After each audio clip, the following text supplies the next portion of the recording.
Evo ovako, prvi put na masaži došla je Andreja, koja je inače naša jedna divna pevačica, koja peva igračku muziku.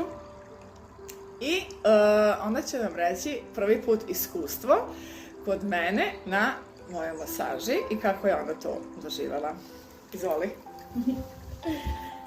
Ćao svima. Mogu samo da kažem da sam jako zadovoljna, da se jako lepo opušteno osjećam. Imala sam tako kao i mnogi u 30. godinama, kao imam 30, nemam nikakav problem, ništa me ne boli, idem samo na relaks.